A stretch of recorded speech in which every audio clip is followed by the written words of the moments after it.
केवल अगस्त रह गया। सितंबर। सितंबर में सेप्टे लैटिन शब्द है जिसका अर्थ है 7 एवं बार का अर्थ है वहाँ, यानी कि सितंबर।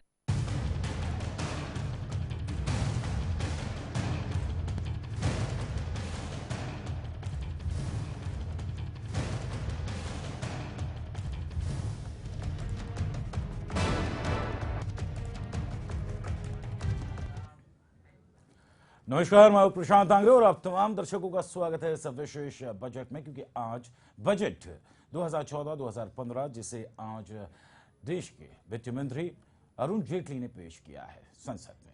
इस बजट की खासियत क्या है?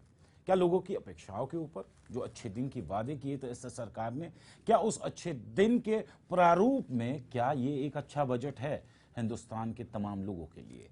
इसी अहम विषय पर इस बजट से मुतल्लिक हमारे साथ आज जो मेहमान इस वक्त मौजूद है, अपने अपने क्षेत्र में सभी दिग्गज है, फाइनेंशियल एक्सपर्ट्स है। 4 ऐसे दिग्गज लोगों को हमने यहाँ पे आमंत्रित किया। सबसे पहले उनका तारुफ करवाता हूँ। हमारे साथ रवि नथानी जी यहाँ पे इस वक्त मौजूद है, जो कि मार्केट एक्सपर्ट है, एनालिसिस्ट है। हमारे साथ आकाश जैन है यहाँ पर, ये भी मार्केट एक्सपर्ट एनालिसिस्ट है। उदय हेगड़े साहब हमारे साथ में यहाँ पे इस वक्त मौजूद है, जो फाइनेंशियल एक्सपर्ट है, सलाहकार है। और हमारे साथ अजित वोरा साहब यहाँ पे इस वक्त मौजूद है। इन चारों दिग्गजों से, क्योंकि ये मार्केट को बहुत करीब से जानते हैं, समझते हैं, देश के आर्थिक बातों के ये विशेषज्ञ हैं चारों मेहमान। सबसे पहले क्विक रिएक्शन इन चारों मेहमानों से मैं ये लूंगा एक एक करके कि इस बजट को आप किस दृष्टिकोण से देख रहे हैं।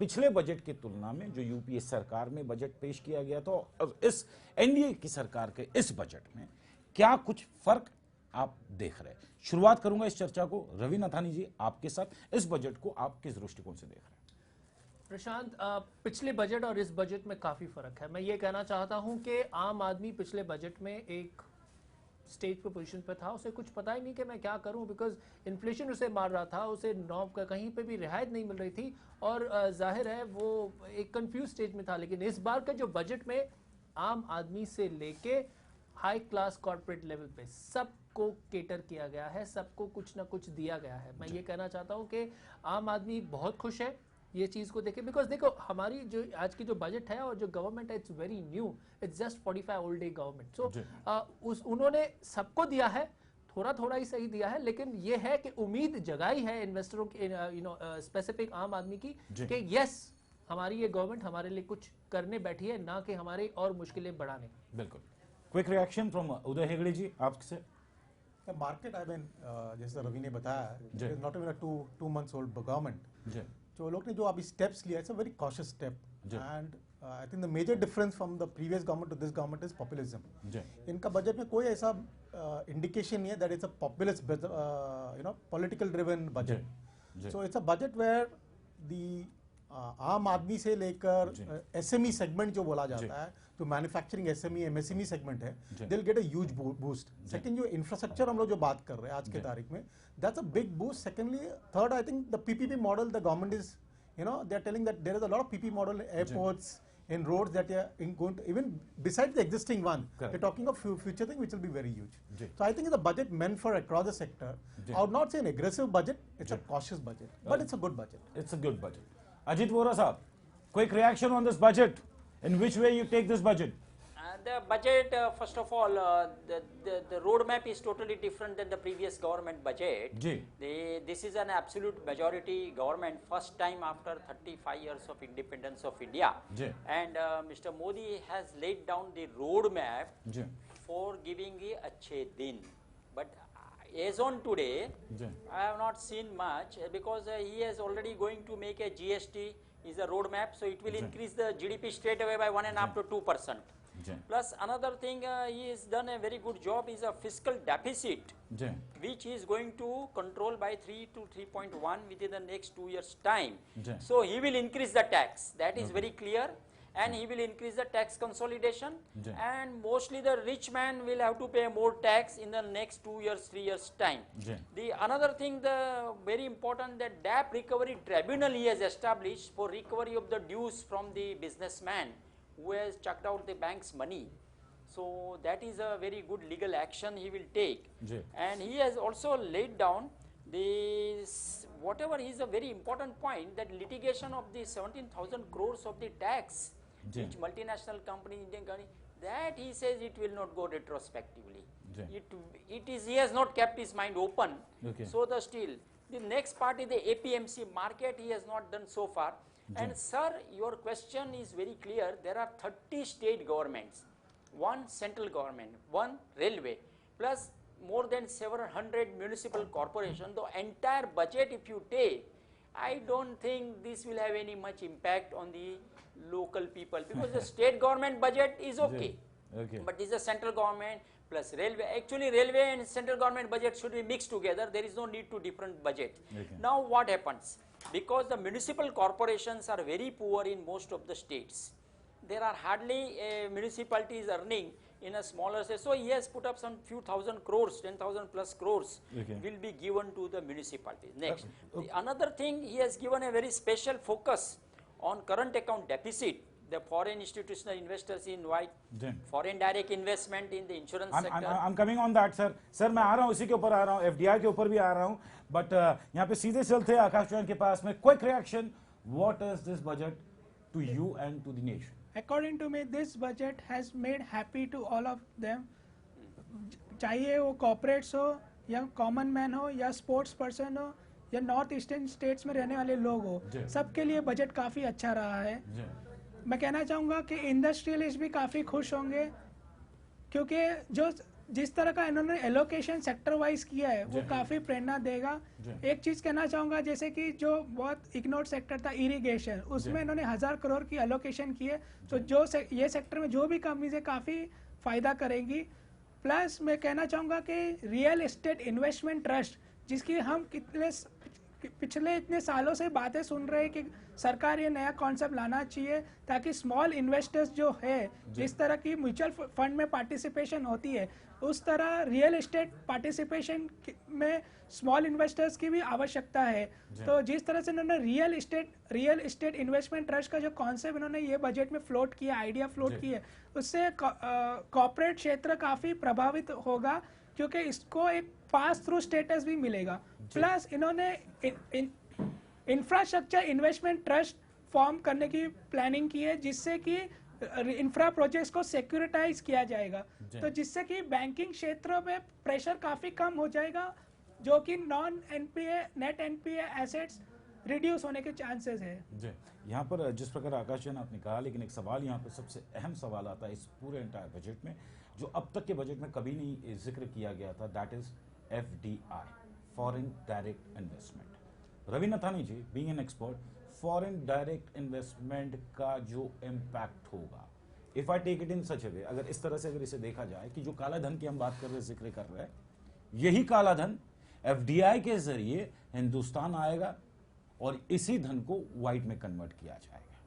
तो इसकी मॉनिटरिंग या इस मनी लॉन्ड्रिंग या फिर इसका क्या कुछ होगा, क्योंकि आपने FDI के जरिए इतनी बड़ी छूट देके रखी है मार्केट में कि आप पैसा डाल सकते हो, यानी इट इंडिकेट्स कि कहीं ना कहीं एक प्राइवेटाइजेशन जरूर आ जाएगा. इसका क्या इंपैक्ट होगा आने वाले दिनों में?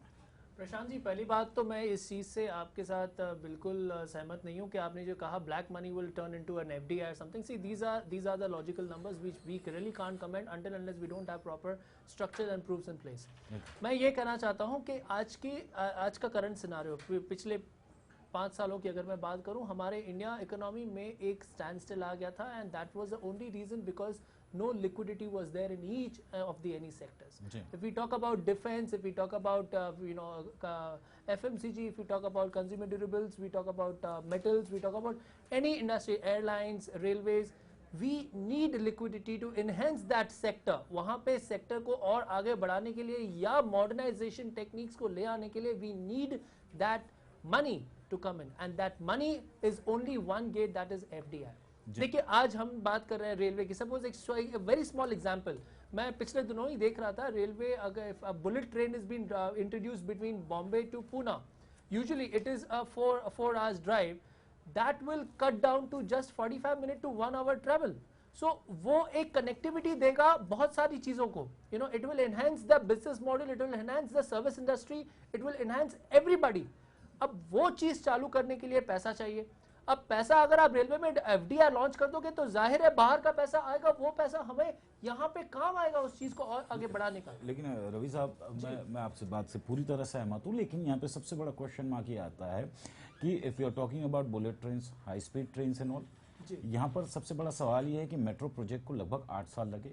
इसकी जो लागत थी 2300 करोड़ से लगभग 4300 करोड़ हो गई थी, डबल द एक्सपेंडिचर।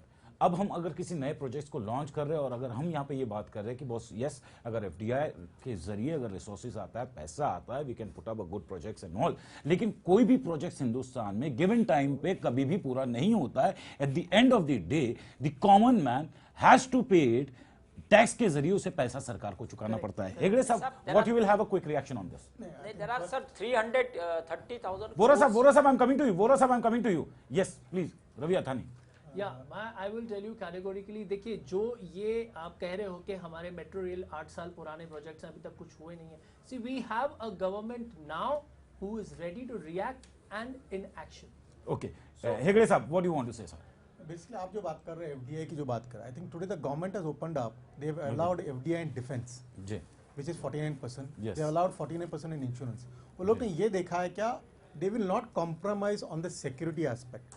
वैसे भी हम लोग डिफेंस प्रोडक्ट तो इंपोर्ट करते ही है। Instead of importing, why not locally manufacture and give the employment opportunity to local people? And that's a huge thing which nobody notices out. Secondly, उन्होंने tier 2, tier 3 city में they have allowed a PPP model in the airports. And मेरा हिसाब से if that is the case, I think lot of airports will be modernized. Yeah, and secondly, I think the third thing what he has said, आप जो बता रहे हैं FDI की जो आज requirement है, I think if I'm right, in last 6 months it's on $20 billion plus. I think now the FDI inflow will be much higher because the SME segment is going to grow. The large corporate is going to come in where they're looking at investments in a big way. And secondly, जो आप infrastructure बात कर रहे हैं, उसमें the support is there of the government. और आप जो मेट्रो की बात कर रहे हैं, I mean it's an initiative of the person who's heading the metro. आप जो दिल्ली मेट्रो की बात कर रहे हैं, Mr. E. Sridharan was the head of Delhi Metro. I think they implemented near time what they actually budgeted. So it is the person heading that particular thing. Of course, there is a delay in India. I mean, there's no ifs and buts in that, but it is manageable. This is it's a foregone conclusion that the FDI is required in these sectors where security is not compromised. Sir यहाँ पे वोरा साहब, tax consolidation की अगर बात की जाए, physical deficit की बात की जाए, तो यहाँ पे साफ तौर पे ये आश्वासन दिया गया है कि boss the physical deficit is 4.1. Make sure कि बॉस आने वाले 1-2 साल में सरकार ये कोशिश करेंगी उसे कट डाउन करके कम से कम 3.1 तक का लेके आए. क्या is it possible? Can FDI can make a big role into an physical deficit जो एक्सपेक्टेशन या ये सरकार रख रही है? देखिए, the physical deficit his intention is to bring down, but how is again he has to prepare a detailed roadmap either by recovering the taxes or otherwise he has to bring the foreign investment. If the foreign investment comes, more money comes, external commercial borrowing, foreign direct investment or foreign institutional investment. And another thing, he has given a good map now to ACZ. See, the ACZ is a story going up and down. There is no fixed tax regime in ACZ, dividend distribution tax. See, minimum alternate tax, sometimes they give, sometimes they withdraw. So if the foreign investor doesn't come with lot of uncertainty, we said there is a tax regime is not there, but you put the tax. What previous government was telling Mr. Chidambaram, that you are earning lot of money in this country, after getting everything, why don't you pay the tax? Now these foreign investors will not come once you give him a different promises. If you see in the agricultural sector, now 1,50,000 crore rupees worth of export is going. Now government has given, last time when you interviewed me before election, they have given lots of money to the warehousing. But where the warehousing will go, where the farmer should be there, farmer will go, negotiable receipt he will examine and he will get the money, then intermediaries will be out. Now the APMC still it is there in the country, 7,500. Unless you remove the APMC, you cannot get a cheaper fruits and vegetable. You can't go item by item from the APMC. You must destroy the APMC. Everybody is telling and everybody is agreed, but I don't know why the government, and most of the budget proposal is in the pockets of the state government, sir. Correct. If the state government is not functioning and responding to the central government, it will remain haywire, and your and my living will remain same. Price will not come down. Correct. You have to wait for next 2 years to get the अच्छे दिन. आकाश जैन जी, क्या आप वोरा साहब की इस बात से इत्तेफाक रखते? Whatever he has said is correct. I totally agree with him. मैं कहना चाहूँगा कि इस सरकार को आर्टिफिशियल होर्डर्स पे कड़ा एक्शन लेना चाहिए, जिसके कारण हमारा फूड इन्फ्लेशन काफ़ी ऊंचे स्तर पे है. अगर हम देखें WPI इन्फ्लेशन काफ़ी कम हो गया है, पर CPI कंज्यूमर प्राइस इन्फ्लेशन जो कि फूड इन्फ्लेशन के कारण काफ़ी ऊपर है. और अगर मानसून्स भी इरेटिक रहे, अगर प्रॉपर नहीं रहे, तो अगर आर्टिफिशियल होर्डर्स को चांस मिलेगा वो आर्टिफिशियली भाव बढ़ाएंगे. तो मैं कहना चाहूंगा कि सरकार को ठोस कदम लेने चाहिए इन आर्टिफिशियल होर्डर्स को रोकने के लिए. यहाँ पे नहीं सर, ये देखिए, ये जो एग्रीकल्चरल सेक्टर है, you can't stop the exports of the farm product because you are under WTO regulation. You cannot stop. The farmer has got a right to dispose of the excess product, and there is a minimum support price. Then they put the restriction. So these are uncertainties in the policy of export of the food product. Agriculture product is not a very healthy sign. In addition में कहना चाहूंगा कि जो intermediation है उसको डिसइंटरमीडिएट कर देना चाहिए. जब रोल ऑफ मिडल मैन को काफी कम कर देना चाहिए, जिससे कि हमें जो राइट प्राइस फार्मर को भी मिले और कंज्यूमर भी खुश रहे. यहाँ पे रवि नथानी जी, जहाँ पे दो बड़ी चीजें का यहाँ पे जो जिक्र हो रहा है, वन इज इन्फ्लेशन. वो सब I am coming to you. एक तो inflation that tsunami has hit across the globe which has retaliated in India also. इसका रिएक्शन हमें देखने को मिल रहा है. Looking at this current scenario, inflation जो महंगाई जिसे हम कह रहे हैं, जो सबसे बड़ा की यहाँ पे फैक्टर है, वर्कआउट कर रहा है, जिसे वर्कआउट करने में शायद सरकार कोशिश यहाँ पे करती नजर आ रही है. लेकिन eight the end of the day inflation में जो कृषि क्षेत्र है, इसके लिए जो प्रावधान दिए गए, क्या वो सही है आपके हिसाब से? जी देखिए, मैं यही कह रहा हूँ बार बार कि we are having a government which is new, and उन्होंने कोशिश की है, ऐसा नहीं की है. It's just the time that they need to perform and come up with the results. तो थोड़ा समय चाहिए कि जैसे रिफॉर्म्स, अभी वोरा साहब ने ये कहा कि अच्छे दिन आने में 2 साल लग जाएंगे. मैं तो ये कि मेरा मानना हो गया कि अच्छे दिन की शुरुआत हो चुकी है. शुक्र है कि उन्होंने 2 साल बाद कही, मैं बोला अब तो शुरुआत तो हो गई, अब वो पीक जो होगा वो 2 सालों में होगा. That will be fabulous. See, the intention is this. नहीं साहब, मैं ये बोलता हूँ कि budget has laid down the अच्छे दिन, and this is a totally different budget than the all previous governments. एक साहब, any query, कुछ पूछना चाहते हैं आप यहाँ पे वोरा साहब से? बिकॉज वोरा साहब के हिसाब से ये बजट थोड़ा सा इनके हिसाब से थोड़ा शेकी लग रहा है, थोड़ा बहुत 2 साल का इन्होंने टर्म दिया है. क्या आप इस बात से एग्री करते हैं? I mean, I'll put it that way. Right now, they have gone in the right direction. It's a very cautious budget. And they have satisfied जैसा आप income tax, everybody is expecting that the slab will be increased to 4 to 5 lakhs. उन्होंने फिर 50,000 ये किया है. फिर जो interest benefit जो वो लोग हाउसिंग लोन पे मिलता है, वो 50,000 का बेनिफिट दिया है. So it's not that a major difference has been done, but there is some benefit to the typical middle class family we are talking of. And जो कॉस्टिंग के हिसाब से, I don't think the pricing will increase that much. दूसरा, आप लोग जो बहुत hoarding की बात कर रहे हैं, mister Modi, he's been making a very serious comments in the parliament and outside the parliament that वो लॉ लेके आने वाला है where होर्डर्स को अगर होर्डिंग किया है, they will it will be in the Essential Commodities Act. तो वो लोग को there will be prison terms, there will be fines. So I think that that process is on. I mean, I'm still repeating, as even Ravi has mentioned, it's a 6 weeks government. And I was hearing Mr. Deepak Parekh of HDFC, उन्होंने बोला अगर यही government जो आज के तारीख में अगर 12 साल पहले होता था, probably you would have been in a better position. So I think they're in the right direction. No, sir. The thing is that, sir, there are 3 challenges to this government. One, food, fuel, and fertilizer subsidy. Then there is a fiscal deficit, infrastructure deficit. Agar hamara this budget has given some impetus to the port management. See, he has put up some money in the budget. It will take some time because the port is the worst in India. Our port is the highest cost port in the world. Our TSC terminal handling charges are very high. There are a lot of unions are there, and any one single clearance of the central government and state government ports are different.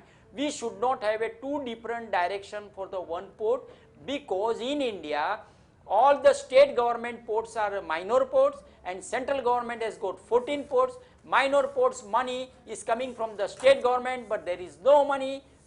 Wages and salary and interest is going, so ports are underdeveloped. When the ports are underdeveloped, your shipping sector, your transaction cost, you can't reduce, sir. That is my opinion, is very clear after my 20 years of association in the export sector. चलिए sir, I am not challenging your experience, but thing is that यहाँ पर रवि नथानी जो है कि एक और ऐसी clean shed line हमारे वित्त मंत्री प्रणब मुखर्जी ने अपने इस पूरे बजट के दौरान की थी, वो थी कि महंगाई रोकने के लिए, महंगाई को रोकने के लिए 500 करोड़ का उन्होंने एक प्रावधान रखा है। ये लाइन क्या डिफेंड करेगी लगभग 125 करोड़ जनसंख्या वाले इस भारत देश के लिए?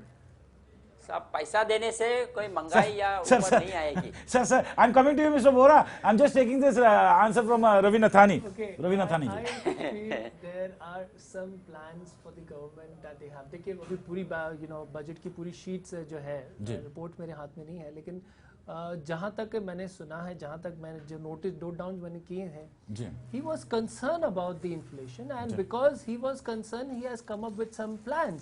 So until unless we don't see what exactly is there in those structures, in those plans, it will be very difficult for a common man to comment, or a person from a corporate level to comment, like, because जब तक वो action में नहीं आएगा, जो 500 करोड़, देखिए उन्होंने 500 करोड़ कुछ सोच के बनाया है, ऐसा तो नहीं है कि हवा में बस 500 करोड़ मैंने डालने हैं, तो there must be some reason, वो क्या प्लान्स हैं, we just have to wait and watch. Okay, Hegde साहब वांट टू, जी हेगड़े साहब आप कुछ कहना चाह रहे, प्लीज। अरुण जेटली साहब ने अभी sir, I am coming to you mister Vora, I am coming to you, let mister Hegde complete his statement. Yes, Besides, I think Mr. Jaitley has started the budget making few cautious statements. One of them mentioned the Gulf state, जो आज के तारीख में Iraq में जो हो रहा है, करेक्ट, और दूसरा जो हमारे मानसून जो है, it is today as of in July, or it is still not a stable monsoon. Correct. So they are predicting around 30-40% monsoon being low. These two things, I think, where inflation जो बात कर रहा है, I think if these two things go bad, I think all the budgetary things probably will have in a difficult position. बिल्कुल बिल्कुल, बहुत सही और अहम बात यहाँ पे आपने की है। आकाश जैन जी, आप कुछ इनपुट्स देना चाह रहे हैं इस पर? मैं कहना चाहूँगा कि गवर्नमेंट ने पहले ही अनाउंसमेंट में कह दिया था कि it is not wise to expect anything in new government's first budget, तो they were very cautious from the very first step. तो बिल्कुल सही बात है, क्योंकि 45 days is a very short time to plan for the whole budget.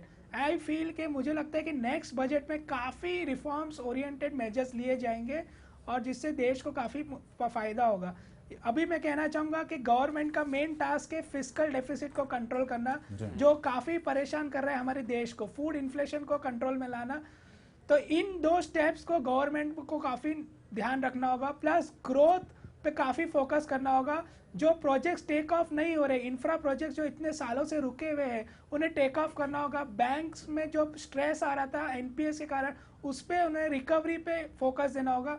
तो in short government अभी वो इश्यूज एड्रेस कर रही है जो इमीडिएट टर्म में बहुत इंपॉर्टेंट है। मुझे लगता है नेक्स्ट ईयर का बजट काफी और अच्छा होगा इससे। जी, यहाँ पे वोरा साहब क्या यहाँ पर एक चीज बहुत अहम बात की है यहाँ पर हेगड़े साहब ने, he has given new direction for this debate, कि सबसे बड़ी बात यह है कि इराक में जो युद्ध चल रहा है, looking at that, crude oil आपका महंगा होता है तो straight away it will harm the entire fuel and जो आपका रिसोर्सेज है उसके ऊपर भाव पेट्रोल डीजल के बढ़ेंगे, जाहिर बात है, जिसकी वजह से सीधा आपके ऊपर असर होगा। यहाँ पे बारिश का एक हवाला दिया है सर, मौसम यदि अगर प्रॉपर बारिश नहीं होती है तो इसका इम्पैक्ट एग्रीकल्चर पे जरूर होगा सर। साहब देखिए, बारिश बहुत साल से आई है, नहीं आई है, these are the abstract solutions, and Middle East is always under the problem last many years, Iraq, Iran, so many these countries in the transformation from democracy to autocracy and autocracy to democracy, this situation will continue, but the whole issue that the oil price will go up because Middle East is one of the biggest producer and they have got their own strength and the power, so the price you have to pay for the oil. unless the India become independent or increase the offshore capacity to raise the oil production. If $1 increase, 5,560 rupees straight away, there is an impact. And another thing, it has a definitely impact on the agriculture. सब agriculture sector में जो farmer है उसके और consumer के बीच में जो लोग है वो कम हो जाएगा, तो 22% तो प्राइस कम हो जाएगी, सीधी बात है एकदम जी। Because if you see the Nasik, 30 rupees today onion coming, the story, there are 6 big traders are controlling the price. They are bribing the railway people not to take the goods. They are bribing the local people, transporters, and APMC only remain open for 149 days throughout the year. They are making artificial strike. So these type of elements, unless the state government take action or destroy them completely, then and then you can get a good supply chain. Correct. यहाँ पर रवि नथानी जी, जिस प्रकार से 30% of the population is below poverty line, ऐसे में अगर employments की यहाँ पे बात करें तो जो वित्त मंत्री ने अपने भाषण के दौरान जो कहा एम्प्लॉयमेंट्स को लेके कि लगभग 10,000 करोड़ रुपयों का स्टार्टअप फंड वो यहाँ पर अनाउंस किया है, जिन्होंने जो नए उद्योगों के लिए वो लगाएंगे। यहाँ पर कितना इम्पैक्ट होगा इसका? जी देखिए, बहुत सारा इम्पैक्ट होगा। आपने कहा 30% बिलो पॉवर्टी लाइन, उन्होंने उनके लिए भी कुछ रखा है, ऐसा नहीं है कि उनके लिए नहीं। जैसे न्यू स्किल टैलेंट प्रोग्राम उन्होंने लॉन्च किया है, जहाँ पे कारपेंटर का जॉब, मिस्त्री और नॉर्मल खड़िए का जैसे काम कहते हैं, वायरमैन, ये सारी चीज़ों को वो ट्रेनिंग देंगे। ट्रेनिंग होने से क्या फ़ायदा होगा कि जो आम आदमी जो है उस स्पेसिफिक रेंज में जो जी रहा है वो he will upgrade his living style. वो एक फोकस है, वो बहुत ही अच्छा मूव है जो मैंने पिछले 3-4 सालों में देखा है। कभी मूव का बात भी नहीं होती थी उस सब चीज़ों के ऊपर, लेकिन इस बार as I remember BJP manifesto में ये कहा गया था कि we will do something for the person who is jobless. उसको हम काम दिलवाएंगे, ना कि उसको सड़क पे खड़ा करके भीख मंगवाएंगे। So that he has done something for them, that is the way he has come up with the training module program. So it's a very nice thing. Mr. Hegde, any inputs from you? Yeah, I think I'll just add to that point. ये जो model जो बात कर रहे हैं skill training की बात कर रहे हैं, it has come from Gujarat in one way. वहाँ पे they have given this, जो 5,000, 6,000, 7,000 जो सैलरी होता है, these people would have never dreamt of going to a mall and probably getting a job. They would have not gone to a particular BP or a KPO to get a job. आज के because of this skill development, वो लोग को 8, 10, 12,000 पगार मिल रहा है. So I think what he's targeting is on the same lines. If you give this lower level people some benefits of some skill, they can, instead of giving subsidy benefit, if you give the skill training, तो उनको दोबारा skill benefit subsidy देने की जरूरत नहीं है. They will earn on their own. I think it's a major achievement, and maybe in 3 or 4 years, if the number of skill development numbers really come across what we're talking across India, I think it's a huge jump that we see. चलिए, यानी कहीं ना कहीं एक अच्छी कोशिश यहाँ पर एटलीस्ट अटेम्प्ट की है इस नई सरकार ने, which is just 45 days old. लेकिन फिलहाल यहाँ पे रुकेंगे एक छोटे से ब्रेक के लिए, और ब्रेक के बाद जब लौट के आएंगे तो बजट 2014-15 के ऊपर हमारी चर्चा जारी रहेगी हमारे चारों एक्सपर्ट्स के साथ में। एक छोटे से ब्रेक के बाद लौट के आते हैं, आप बने रहे हमारे साथ।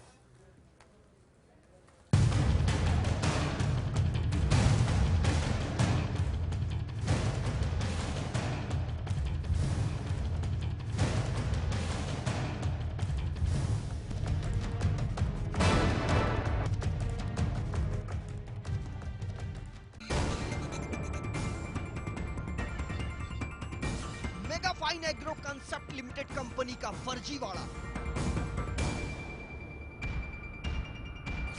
दुगनी रकम के नाम पर करोड़ों की ठगी,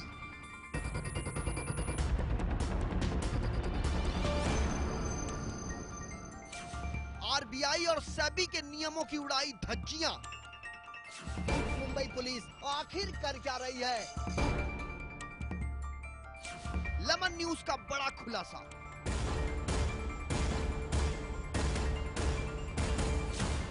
देखिए दिन भर सिर्फ लेमन न्यूज पर। इसके बाद एक बार फिर आप सभी का स्वागत है मुद्दे की बात में। सवाल भारतीयता और अमेरिकी न्यायिक प्रक्रिया का नहीं है। आपस के डिफरेंसेस की वजह से एक व्यक्ति कांग्रेस के पास चला गया और एक उसके विरोध में चला गया। सलमान जी, ये तो हमें बोलने नहीं दे रहे। आकंठ राजनीति में डूबे कुछ नेताओं ने इसमें भी अपनी रोटी सेकने का सामान इकट्ठा कर लिया है।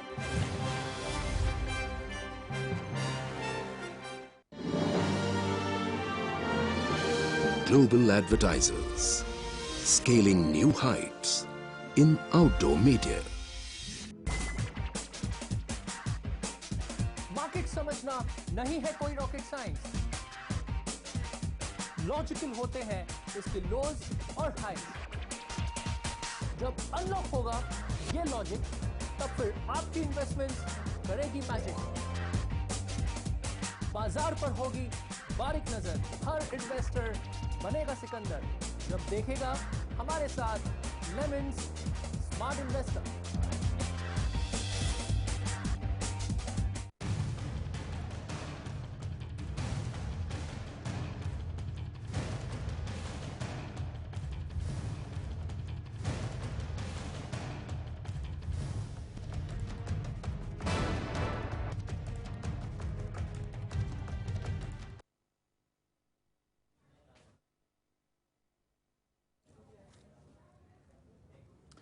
तो ब्रेक के बाद एक बार फिर आप तमाम दर्शकों का स्वागत है। हमारी चर्चा जारी है अपने 4 बड़े दिग्गज एक्सपर्ट्स के साथ में इस महा बजट पर जो एनडीए की सरकार ने पेश किया है। अरुण जेटली ने आज संसद में अपने बजट को पेश किया और 2014-15 का बजट हमारे सामने है। इसी बजट के ऊपर हमारी चर्चा जारी है अपने मेहमानों के साथ में। लेकिन यहां पर अगर चर्चा की बात की जाए, शुरुआत की जाए, सबसे पहले अगर यहां पर पूरे बजट को अगर राज्यों के पॉइंट ऑफ व्यू से अगर इसे ले, तो किस राज्यों को इस बजट का सबसे ज्यादा फायदा हो रहा है, या कुछ राज्यों को अब फायदे के लिए कम से कम अटेम्प्ट किया गया इस अहम विषय पर? क्योंकि eight the end of the day केंद्र सरकार बजट जरूर पेश करती है, लेकिन इंप्लीमेंटेशन जो होता है ये स्टेट लेवल पे होता है। क्या किस स्टेट को सबसे ज्यादा यहां पे फायदा हुआ है या नुकसान हुआ, इस पर चर्चा करेंगे। Quick reaction from Ravi Nathani जी, आपसे क्या कुछ कहना चाहेंगे इस पर? जी देखिए, इस बजट पे पहली बात 2 स्टेट्स को हाईलाइट किया गया था, Jammu and Kashmir and north east. जी, आज तक कभी आपने जम्मू एंड कश्मीर का बजट में नाम सुना है? मैं आपसे एक सवाल पूछना चाहता हूं प्रशांत। बिल्कुल नहीं, कभी नहीं। That is what I am coming up with. Usually Jammu and Kashmir को एक अलग ही स्टेट कहा जाता है, because that state is full of problems, but यहां पे it has seen a new vision. It is not a state of full of problems. It is a part of India, and the chances are that they are showing the signs that we treat all problems at an equal platform. So I think that's a very nice thing. यहाँ पर हेगड़े साहब, मैं आपसे भी पूछना चाहूंगा यहाँ पर कि लुकिंग एट नॉर्थ ईस्ट और जिसका जिक्र किया गया खास करके इस बजट में, जिनको पहले कभी तवज्जो नहीं दिया गया, एक इंपॉर्टेंस नहीं दिया गया, ऐसे राज्यों को भी प्रावधान यहाँ पे दिया गया है, चाहे फिर वो स्पोर्ट्स हो, टूरिज्म सेक्टर हो या और कोई अन्य चीजें हो। एटलीस्ट यहाँ पे अटेम्प्ट तो किया गया है जो आज तक का कभी अटेम्प्ट किया नहीं गया। Can we take this into a positive way? Of course you have to take it in a positive way, and I mean as Ravi said, Jammu Kashmir का नाम तक भी नहीं आता था in one way. I don't recollect in the couple of budgets what I heard in last couple of years कि Jammu Kashmir as a state name has come across. पहली बात है। दूसरा, they have said that all the stadiums or majority of the stadiums will become international standard because they believe, Mr. Jaitley believes that there is a huge opportunity for sports people there to upgrade them to international level. Second thing is north east की जो बात कर रहा है, besides जो tribal या belt की जो 50,000 और क्रोर्स का बेनिफिट उनको वैसे भी मिलने वाला है, they have given a huge boost for the sports thing. Boxing जो आज के नॉर्थ ईस्ट में अगर आप देखिएगा तो इंडिया में जो बॉक्सिंग का जो लोग आते हैं it's normally from the north east. तो दे हैव टेकन दैट उधर स्टेडियम अपग्रेड, 100 करोड़ फंड ये भी किया है कि एक स्टेडियम इंटरनेशनल स्टैंडर्ड्स का ये करेगा। Then they will put up a training centre meant for boxing, badminton, archery, and ये काफी जो ये स्पोर्ट्स है it's comes from the north east. दूसरा जो नॉर्थ ईस्ट का जो मेंशन किया, which is probably nobody is looking at it today, I mean in such a big manner, organic farming. He said today because of the green portion of northeast, organic farming can become a big business opportunity out there. I think today northeast in next 3 or 4 years will see a huge change, what I'm seeing across. Absolutely right, I agree with you Mr. Hegde. यहाँ पे straight away we'll go to Mr. Vora. Vora साहब, केंद्र सरकार का budget जरूर आम budget पेश किया गया है यहाँ पर, लेकिन लुकिंग एट दिस बजट, इसकी जो इम्प्लीमेंटेशन है ये स्टेट लेवल पे होती है, between the centre and the state level. आपको क्या लगता है कि अक्रॉस इंडिया 30 स्टेट इस बजट का कौन से स्टेट पे सबसे ज्यादा इंपैक्ट हुआ है या किसी को बेनिफिट मिला है? यहाँ पर Gujarat will be one of the beneficiary states Andhra Pradesh will be beneficiary state, Telangana will be there, and Bengal also been given. But the very important, the government has allocated a 50,500 crore scheduled caste and tribe scheme, and this has been keeping in the state government election, which is due in the November, December, somewhere else. Now, most important part, as you have asked a right question, the implementation part. See, the central government has no control over the state government in respect of agriculture, in respect of power, in respect of land reforms, and in respect of in a small and medium, and these are our industries. Now, these four are the backbone of our economy to generate the employment, fiscal aid. So, unless the state government is very powerful and in consensual agreement with the scheme of the central government, then there will be some better change, I will believe. Otherwise, there will be a daily fight. State may agree, state may not agree.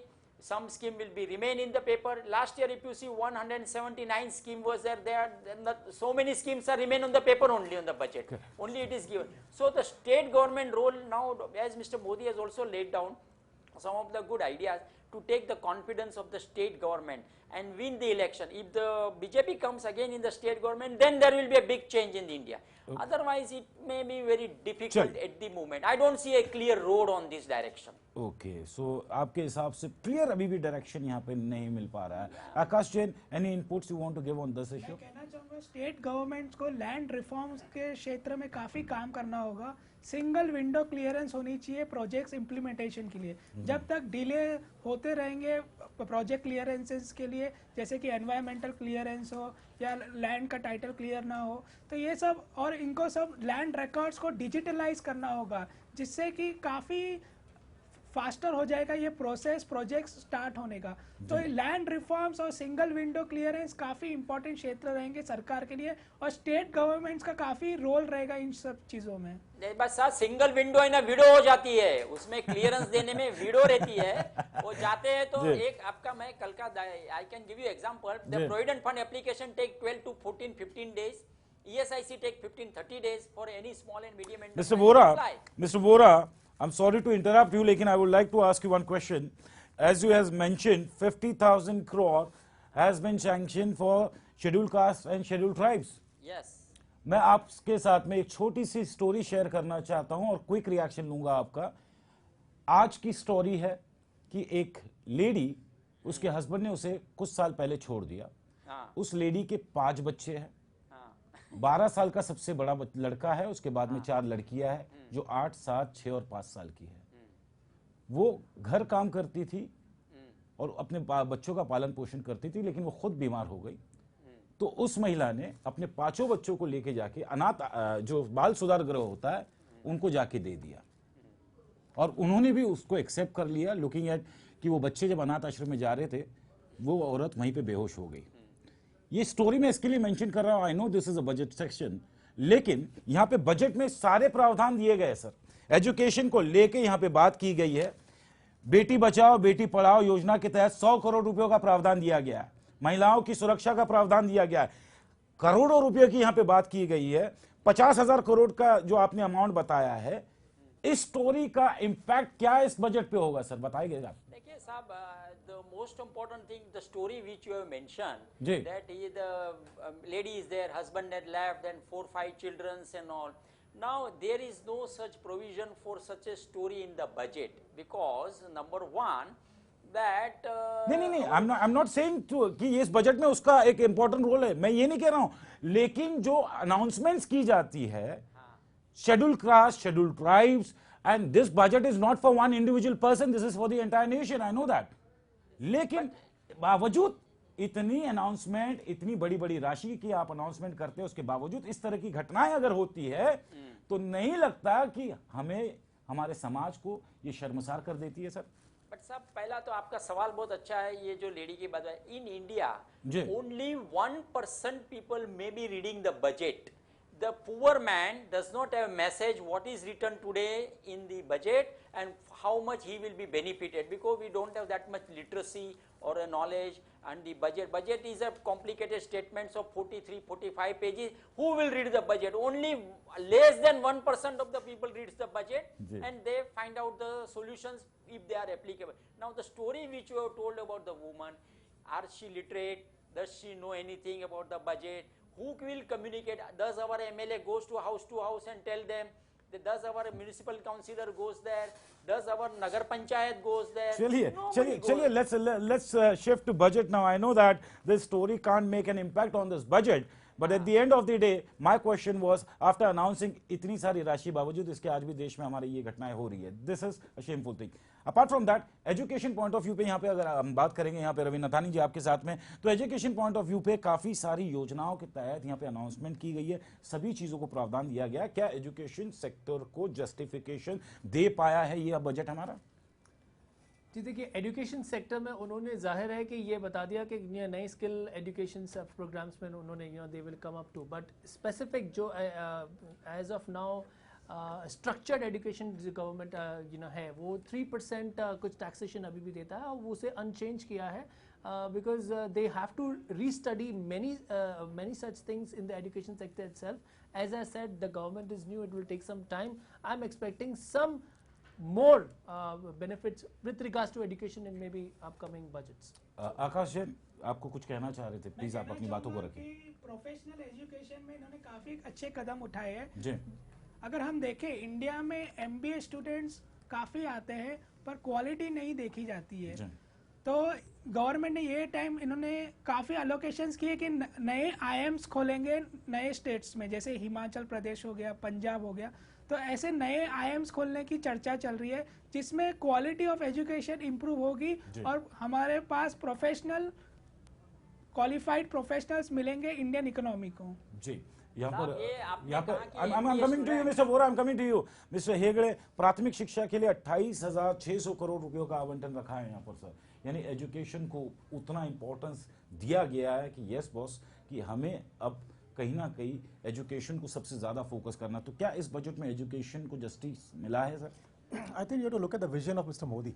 I think जो उनका कहना है क्या, मैं I will train a particular person so that he can earn on his own rather than the government supporting him tomorrow.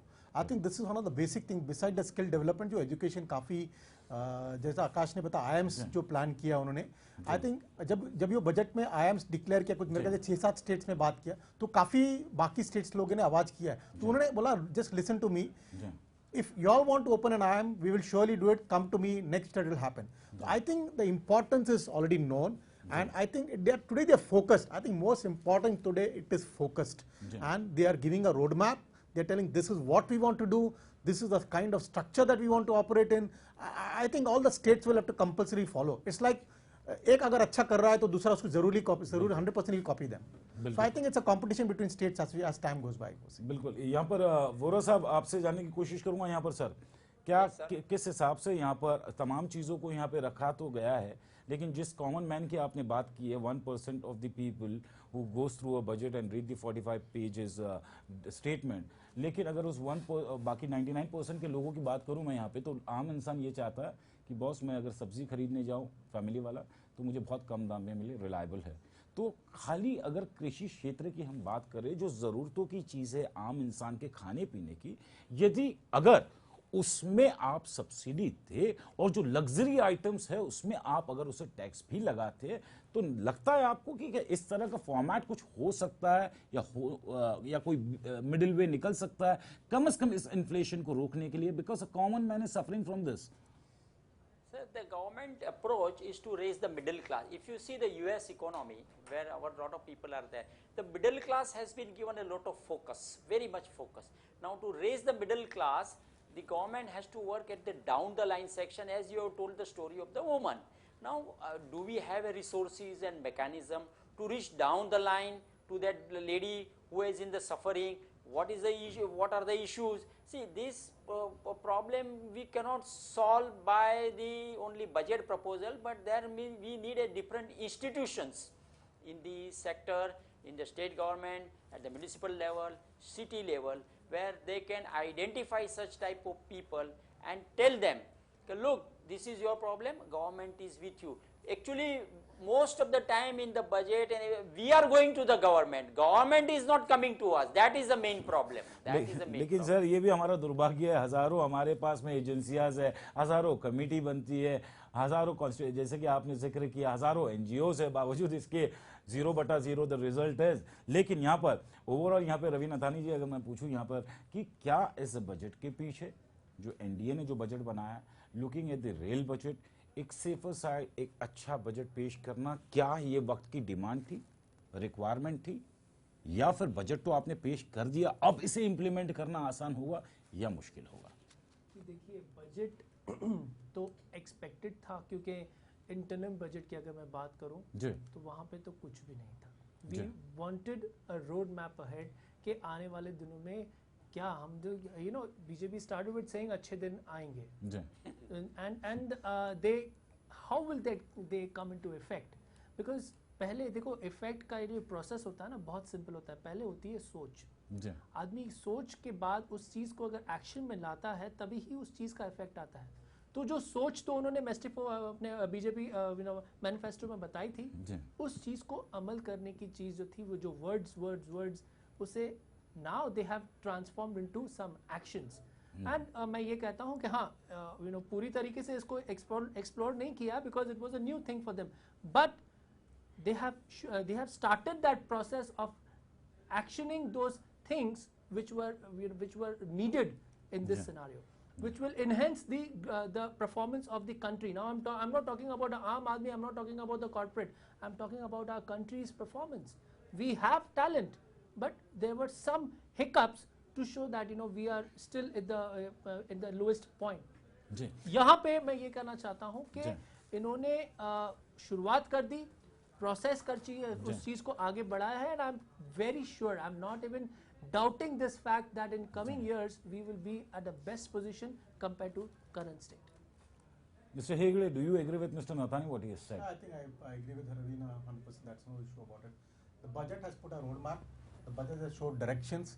It is a very cautious budget because the government is just 2 months old. But I think it's what they have done is whatever they have said in the manifesto, to some extent they put it on paper. And सबसे बड़ी बात, they had the guts to make some changes which the previous governments have never done it. It is not a populist budget at all, nor it is satisfying a particular section of people. So it is gone like from top to bottom. People are there getting some benefit out of. Of course, government can't go on giving benefit 100% in one way. Correct. So there are some other things, but otherwise the budget is acceptable budget from my perspective. I think we have to probably look at the second budget for really to see what the government really taking changes in it. Mr. Vora. Yes. All three gentlemen sitting with me in the studio, they agree that the budget is good. How about you?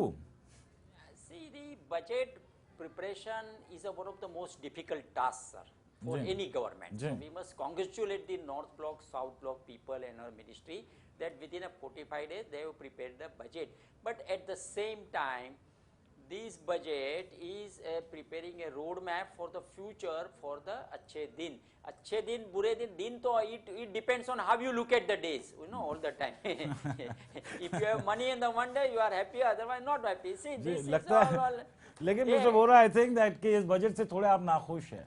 कुछ चीजों पे नाखुश हो सकते हैं, पूरे budget पे तो नाखुश नहीं है आप. नहीं, पूरे बजट में नहीं है, but I have yet to see the implementation part. It will take some time. And we can have a real impact if we meet all together after 6 months. Let us see what happens to the budget, because the budget is a very difficult exercise. Okay, so okay, I know it is. चलिए, यहाँ पर आकाश जन कुछ कहना चाह रहे हैं, आप क्या कहना चाहेंगे? मैं कहना चाहूँगा कि इस बजट में सरकार ने उन क्षेत्रों में फोकस किया है जो पहले अनटच रहा करती थी, जैसे कि जीएसटी की बात करें, रियल एस्टेट रेट्स की बात करें, तो ऐसी चीज़ों पे सरकार ने बात की है जो पिछले बजटों में कभी टच नहीं हुई है। जहाँ तक कि इम्प्लीमेंटेशन की बात है, हमें पास्ट में देखा है कि गुजरात गवर्नमेंट में नरेंद्र मोदी जी ने क्या ट्रांसफॉर्मेशन लाया था। तो मुझे ये कॉन्फिडेंस है कि हमारे जो प्रधानमंत्री है काफ़ी चीज़ें इम्प्लीमेंट करवाएंगे और मार्केट्स को भी काफी उम्मीद रहेगी उनसे।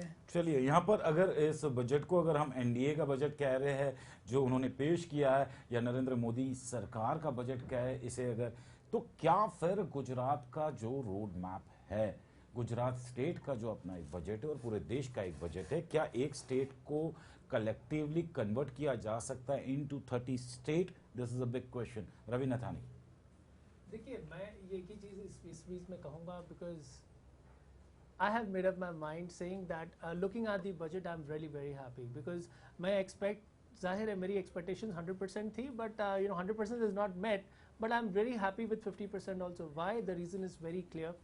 पिछले 5 सालों में जितनी budgets देखी हैं, मुझे 100% के 5% मिलते आए हैं। तो अब मुझे अगर 50% भी थोड़ा movements आई हैं, तो I would certainly say so कि yeah, I'm very happy, because the biggest concern for me here is, again I'm saying, my country has the potential to grow.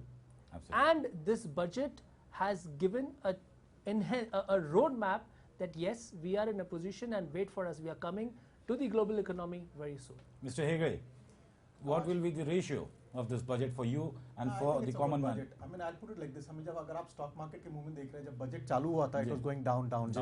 It was getting very nervous.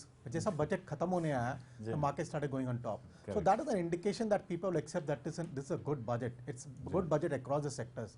So I think again, I think what you're talking on the implementation part, I think अगर आप जब से मोदी साहब government में आए, he is giving everything time bound. क्या 30 दिन में फाइल खत्म होना चाहिए, 45 डेज में ये फाइल सैंक्शन होना चाहिए, या आपका टेबल से हिलना चाहिए? I think that mandate, this is like a professional setup. You cannot keep a file pending for a particular number of days. अगर हो जाता है, is questionable. So I think all the ministries today are time on. जब आज सबसे बड़ी बात जो बोलना नहीं चाहिए, लेकिन आजकल मिनिस्टर्स टाइम पे आते हैं पार्लियामेंट में, उनका पीए टाइम पे आता है, और पूरा पार्लियामेंट भरा हुआ लगता है. मिस्टर हेगड़े, पूरा पार्लियामेंट खचाखच भरा हुआ लगता है, एक सीट खाली नहीं नजर आती है. तो I think you have to see the changes. It's pure discipline. If that discipline is brought into the running of the operations of the government, and it's very clear, it's everything is time bound. You cannot keep hanging on for everything. So, and every minister को वही language है that हमको 30 दिन में file clear करना है, हमको इतना ये करना है. So I think if that focus is there in whatever they're talking in the budget, I'm very sure it will be implemented. Ji. Budget is not bad, sir, but what happens, the जी आपने कहा budget is not bad.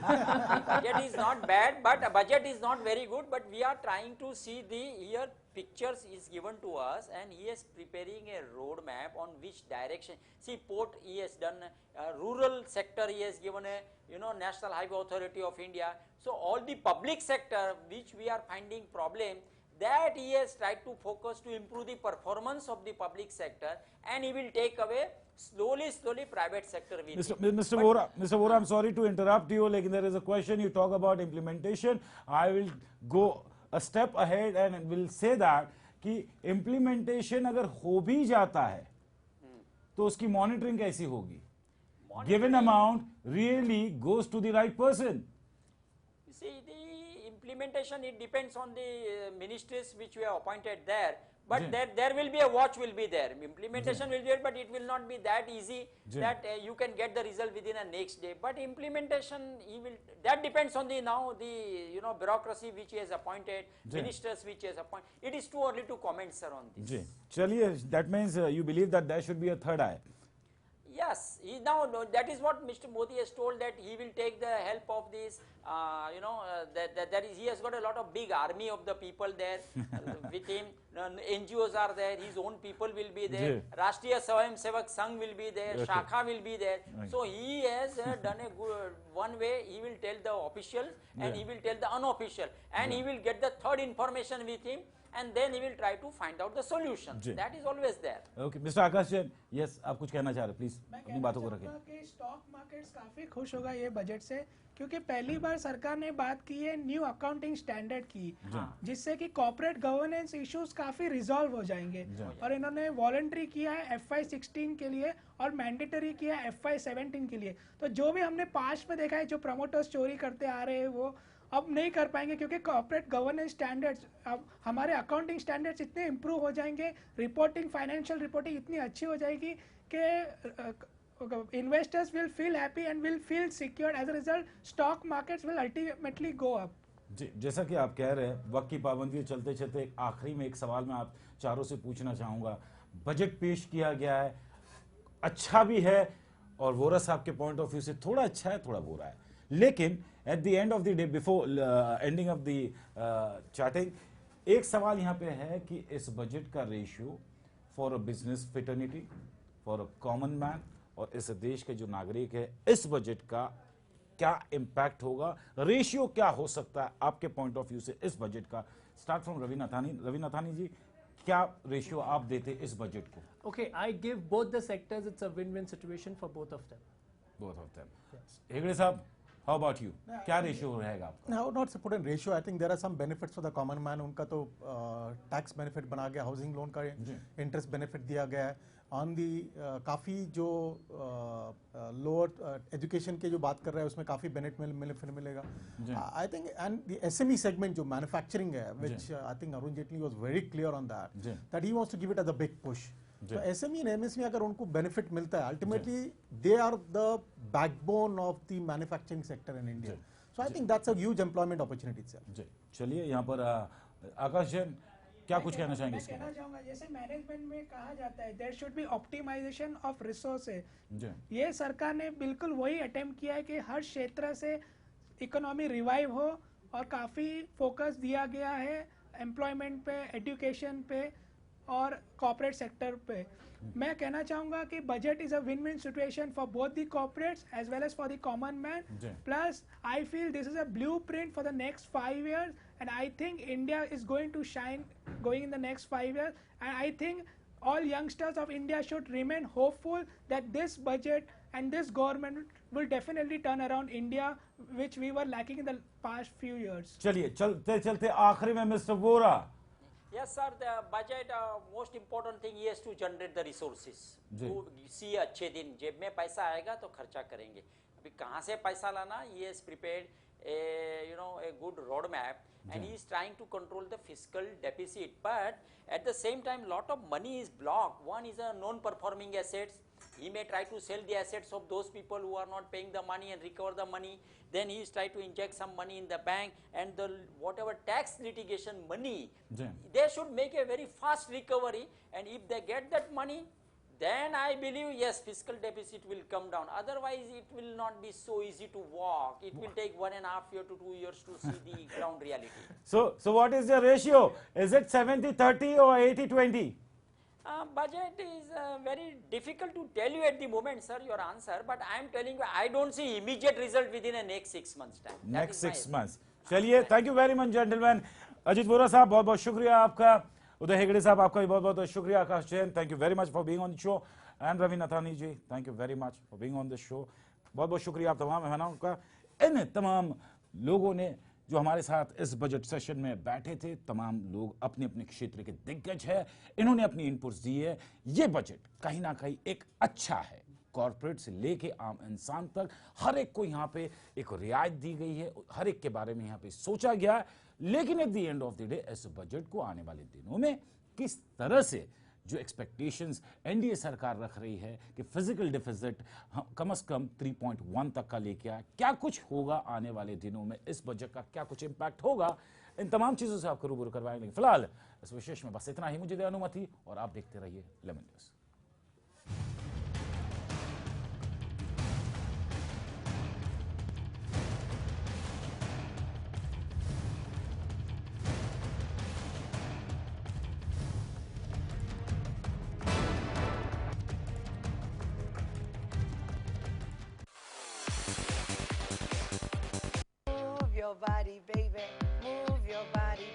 हम love के गाने भी कर सकते हैं, हम कवाली भी कर सकते हैं, हम गजल भी कर सकते हैं।